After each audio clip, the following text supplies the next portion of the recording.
America is home to 33 million small businesses, the beating heart of communities across the country.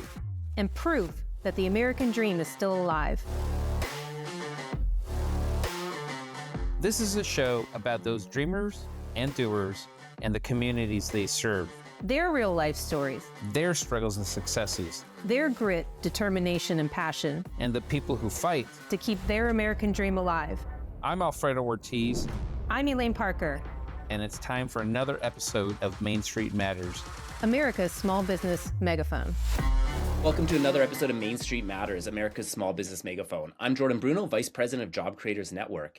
Today we're joined again by Antoni, Chief Economist at the Heritage Foundation, who's here to talk to us about regulation and Trump's excellent results with deregulation so far this term. Welcome back. Well, Jordan, thank you for having me again. It is a pleasure to be back. Great. So, a lot of Trump's successes get a lot of coverage from our side. Deregulation is one that is near and dear to my heart, near and dear to a lot of small businesses' heart, but one that's a little bit overlooked. We're really happy to have you on today to give us a bit of a rundown of some of these deregulation victories and why they're so important for small businesses and the broader economy. Well, Jordan, it's a great question. And regulation is kind of I call it the unsung hero right now of the economic boom that is just getting started. It really is a boom. You're looking at 5% plus economic growth. That's absolutely tremendous. We were told that was impossible, right? Remember, 2% was the new normal and 5% was a thing of the past. You're never going to see that again. Well, yeah, here we are. So all that to say, again, regulation is really, I think, a bit of an unsung hero. The reason for that is because when you have tax reform, when you have energy reform, it's a lot easier to quantify those things. Mm-hmm. It's easier to quantify my tax rate, my top marginal tax rate was reduced by X percentage points. It's a lot easier to see, all right, the price I'm paying at the pump was reduced by X number of cents per gallon, let's say. It's not anywhere near as easy to quantify the damage done by regulation and the positive impact of regulatory reform. Part of the reason for that is because regulation, especially overregulation, burdensome, bureaucratic red tape, tends to simply prevent economic activity from happening in the first place. So again, it makes it very difficult to quantify because now you're just dealing with counterfactuals. Right. And so as you remove regulation that was killing economic activity, you're now trying to quantify the increase in economic activity that you saw over that time period. How much of it can you attribute to that deregulation? So again, it's a more difficult economic analysis, and so it's harder to quantify. Except it's worth doing that because it's amazing what an outsized impact deregulation has and also overregulation has, right? It goes in both directions. It's amazing what an outsized impact this has on the American economy, and it has an outsized impact on small businesses specifically. And there's two real reasons for that. One of which is the fact that small business just simply doesn't have the economies of scale that you see in large corporations. And that's true for not just regulation, but for all kinds of aspects of the market, right? This is something that is well known to entrepreneurs. And it's a big reason why a lot of people scale up as quickly as they can and capture as much market share as fast as they can. However, you also have to deal with the fact that large corporations have in-house accounting firms, have in-house law firms. They have all different, they have in-house lobbyists, right? They have all different apparatus, if you want to call it that, which allow them to get carve-outs and exemptions and find ways around different federal regulations. In other words, they find ways to skirt a lot of the economic damage that is caused by the regulatory state coming out of Washington, D.C. And those are tools that just aren't available to most small and even mid-sized businesses. It's available to Wall Street and to K Street, but not to Main Street, if you will. Right. And so what ends up happening is the regulatory burden, again, disproportionately falls on small businesses. So as you remove that burden, the benefits disproportionately accrue back to small business. Yeah, I mean, I see that anecdotally every day talking to small businesses. It's just such a disincentive to expansion. I mean, anything from a new product line to even the my one of my favorite cafes is telling me they don't even want to know how to get started to put the tables outside on the sidewalk, right? Just dealing with regulation after regulation, the minutia. And to your point about economic growth, what do you think we could do to economic growth if we could really pare back some of these regulations and empower these small businesses to expand and prosper? Oh, goodness. I mean, you would, in terms of economic growth, this economy would be a rocket sled on rails if you really had a massive regulatory rollback. Now, fortunately, again, you've already seen a lot of deregulation out of this administration. They have undone a lot, not all, but a lot of the damage that happened over the previous 4 years. So that's really, really positive. That's great news. But if they were to just absolutely go full throttle here, which we're seeing a lot of that out of things like the Office of Advocacy from the Small Business Administration. Those folks are doing phenomenal work.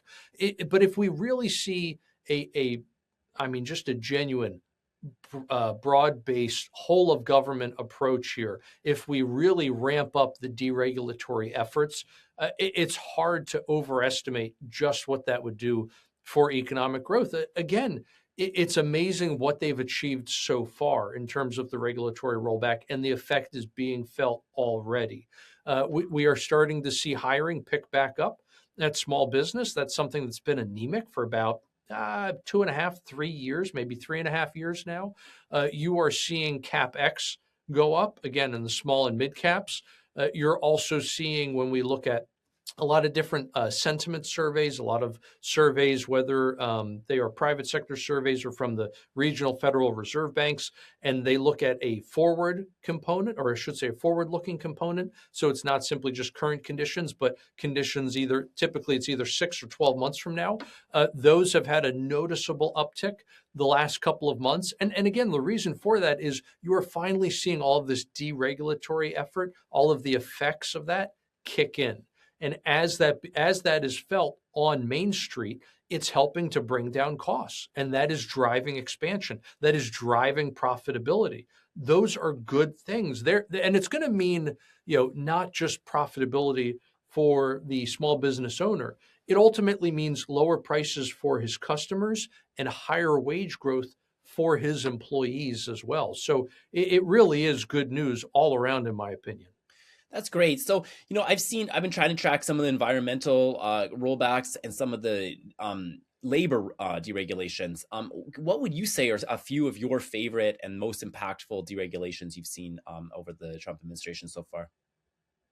Well, on the environmental front, you really got to give props to what they've done with the crazy emission standards and the crazy energy efficiency standards.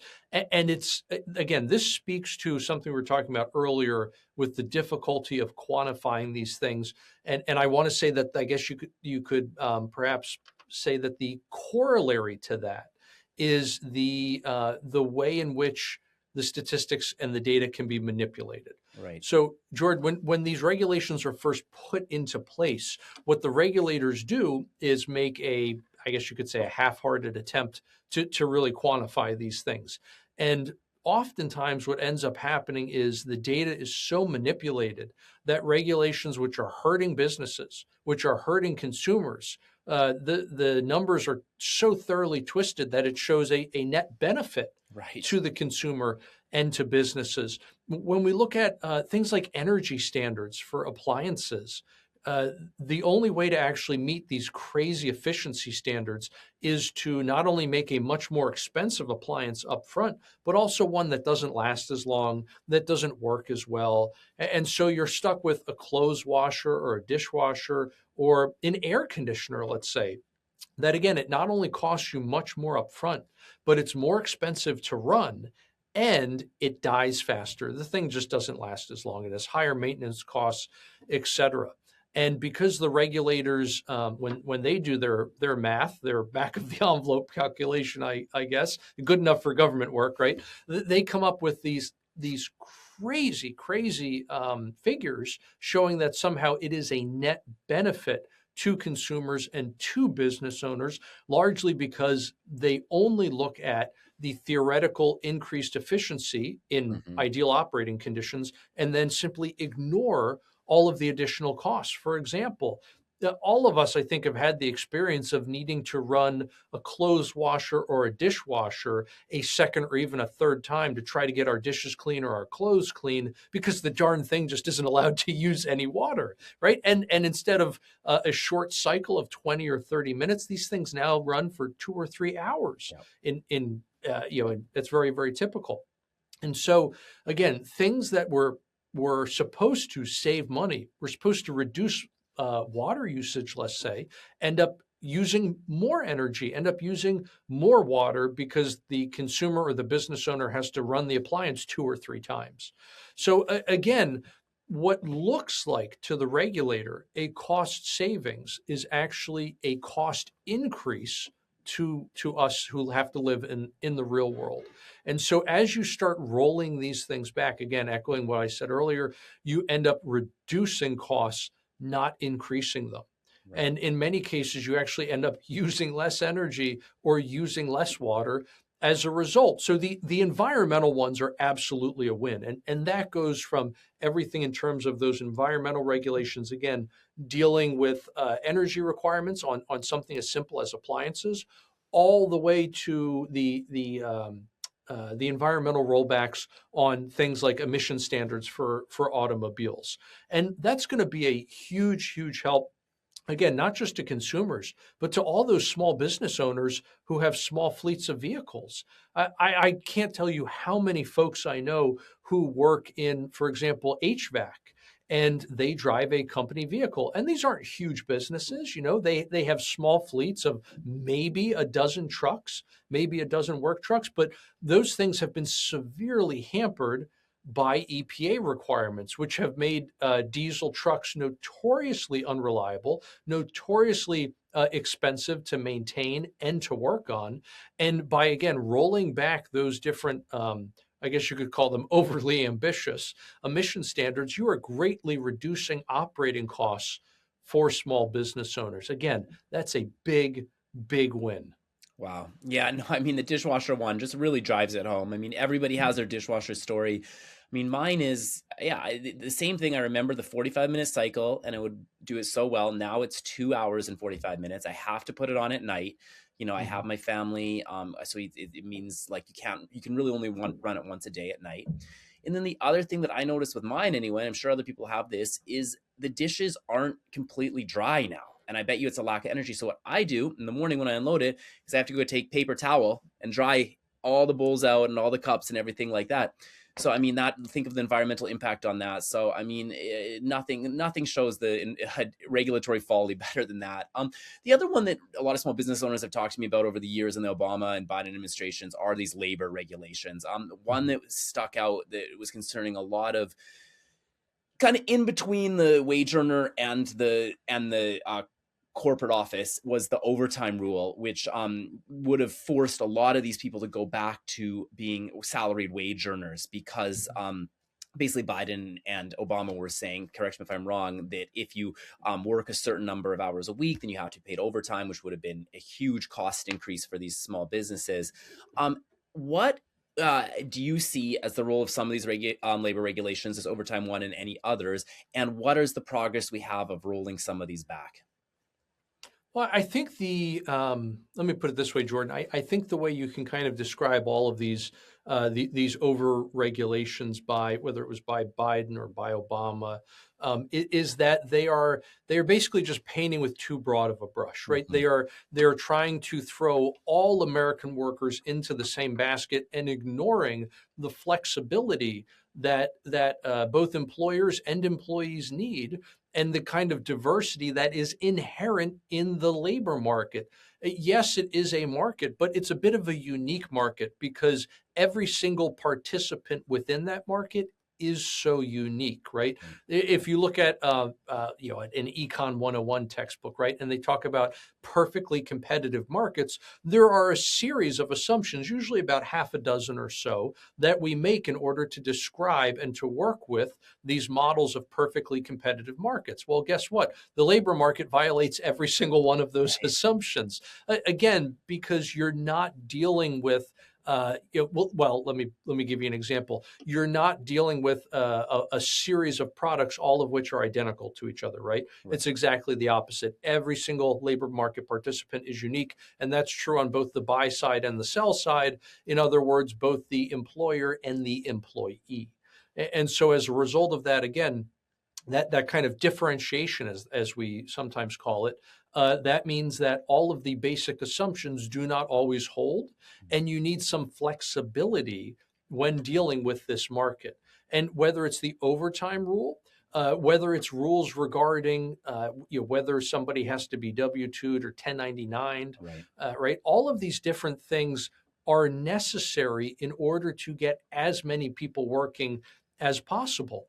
And so what essentially ends up happening whenever you have these kinds of impositions by government that try to tell you who can work for you and how they can work for you, whether it's number of hours, whether it's working conditions, whatever the case may be, you always end up seeing a reduction in overall employment and a higher cost to employ people. And look, that's not to say we don't want any regulations or we want unsafe working conditions or any such nonsense, right, Jordan? Yeah. Nobody is saying that. That's a straw man. But here's what we do want. We want a labor market in which people can choose where they work and can choose how many hours they work. They can choose how many jobs they want to have. And we want employers to have the same kind of flexibility as employees. We want the employer to be able to determine, here's how many people I want working for me. Here are the kinds of jobs I want them to have, the kinds of hours that I want to offer to folks. And I don't want that dictated by the government, because again, the government may be able to, in very limited instances, help a business determine, here's the optimal number of employees you should have, here's the optimal working conditions, et cetera. But the employer can do that on their own, so there's really no upside to it. But there's a tremendous amount of downside, because what the government will do with these regulations, Jordan, is they take that one particular instance and again, they paint with a very broad brush to say we are now going to apply this individual scenario to everybody else. And even if the government, again, in the very unlikely scenario that they arrive at the right conclusions for this one particular instance, there's no way that then, again, painting with that broad brush, they're going to apply that to everyone else and that it will make any sense at all. It doesn't.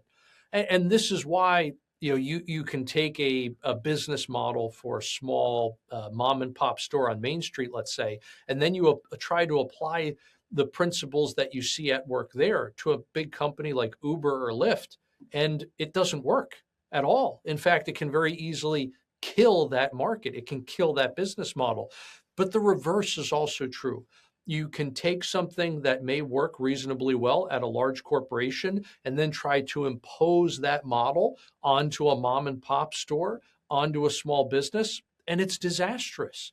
And it doesn't even make sense, Jordan, when we look at a lot of these labor regulations that, let's say, are based on a brick and mortar model, and then we try to apply them to essentially an e-retailer. And it doesn't have to be a big one like Amazon, right? Again, we can be talking about a small business that is all online. It just doesn't make any sense to apply the same kinds of rules. You're not looking at a business where all the employees come in every day to the office, where they're there 9 to 5, where they have the normal working hours.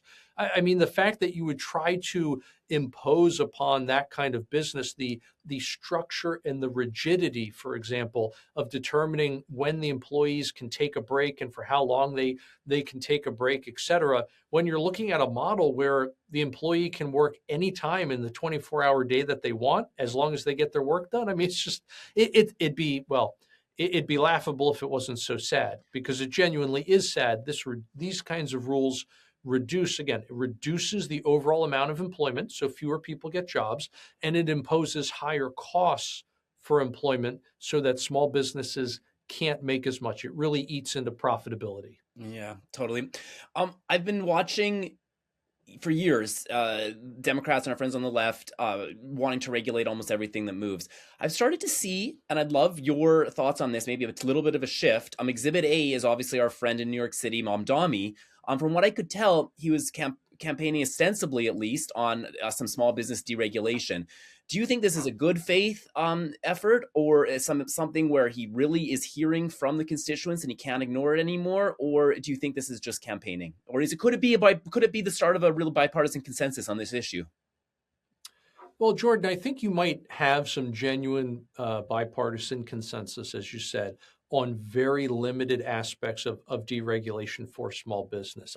I don't doubt that that's the case. The problem is that is going to be completely and totally overshadowed Right. by the massive regulatory overreach that they want to not just keep in place existing ones, but expand and create new regulatory overreach, create new just untold amounts of new bureaucratic red tape. And so whatever small benefit you might get in one area is just going to be completely overshadowed again by overreaches in other areas. And whether that's labor, whether that's energy, you name it, it really runs the gamut, and everything in between.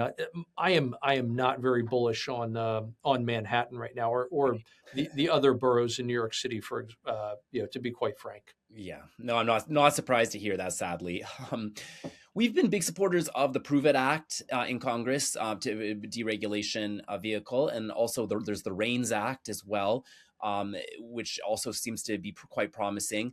Are these pieces of legislation that you think could do some good on the deregulatory front, and do you think there's any chance of something like that passing in this Congress? Oh, Jordan, they would do a tremendous amount of good. I'm so glad you brought both of them up. One of the things that was very positive when the Supreme Court overturned Chevron deference is that I think it's going to make it more difficult going forward. And I think the record has shown this so far, although it hasn't. Chevron deference was not overturned that long ago.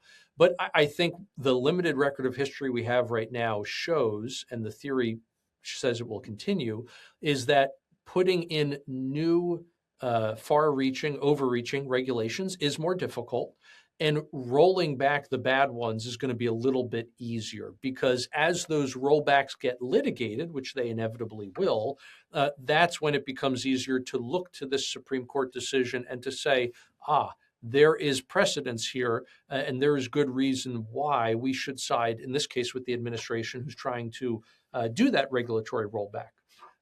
Now, looking at the two pieces of legislation that you mentioned, as much as I think they'd be very beneficial, I don't think there's any chance they get through unless we blow up the filibuster, which that's certainly a possibility. We talk about the filibuster. Forgive me if I can get on the soapbox here for a second, Jordan, but we talk about the filibuster as if it's some sacrosanct part of the American Republic, as if it existed from the time of the founding and has always been here. I mean, why was, for example, the Missouri Compromise such a big deal before the Civil War? It's because the filibuster didn't exist. It wasn't a matter of we have to make sure that the Senate is split 60-40 in favor of slavery. No, it was we have to make sure it's a 50-50 split, because all you needed was 50% plus one in the Senate in order to make laws that the South feared would have doomed slavery. Right. And so this whole idea that we have to have a filibuster, no, we don't. And if I may be political here for a minute, I think the reality of the situation is simply that the second the left retakes power in the Senate, they will blow up the filibuster, right? It was the left who first said, you know what, we're getting rid of the filibuster for these certain instances to try to push judges through, for example. Mm-hmm. It was the left who got rid of the filibuster in order to put unqualified people into positions of power simply because they were ideologically aligned. And so what I think is going on right now is the radical left is merely running out the clock. Yeah. And again, as soon as they retake power, you better believe that filibuster is gone. So why shouldn't conservatives get rid of it now, which is simply, again, it's going to be a return to Senate rules that we had previously. This is nothing novel. Why not do it now and get through a conservative agenda while you still can? Why would you run that risk? It's a great question, and I think it answers itself. So thanks for bringing that up and considering that here, because it's very, very relevant. EJ, what are you working on right now, and where can our viewers go to find out more about your work? Well, the best place to find me is going to be on X, formerly Twitter, and the handle there is @RealEJ_Antoni. And that I post all of the articles I write, all my daily economic analyses there as well. I try to do most of it in very plain English so that everybody can understand it, so that there's not too much jargon there. But whatever the case, in terms of things that we're working on right now, we continue to partner with folks in the admin to try to identify really burdensome regulation and just get rid of all the low-hanging fruit that we really can, in other words, and help the American economy grow as fast as possible, as soon as possible. A couple of other projects, also working on an update to a previous study that I've done where we look at 401k balances and how those are performing right now. Under President Biden, for example, after you adjust for inflation and you take into account not merely the equity market, but also the bond market, which got crushed, you see that the average 401k in terms of purchasing power lost a little bit. Wow. Lost a couple of $1,000s under the Biden administration. Under the current Trump administration, 3 or 4 quarters in, believe it or not, those 401ks have regained most of that lost ground. So great news there on that front. So we'll be updating that study and getting that out the door as soon as possible. And then also working on what is very likely going to be another reconciliation bill this year, trying to do some analysis on what additional tax reform would look like and what the benefits of that would be going forward, not just for, again, big corporations, but for small and mid-cap firms as well. Crucial work. EJ, on behalf of all our small businesses, thank you for everything you're doing. You're really helping Main Street across the country every day. So thank you so much. And thanks for joining us again on Main Street Matters, America's Small Business Megaphone. Main Street Matters is part of the Salem Podcast Network. New episodes debut every Wednesday and Friday. Subscribe wherever you get your podcast from, and you can watch the show on video on YouTube and Rumble. We'll be back soon with another episode.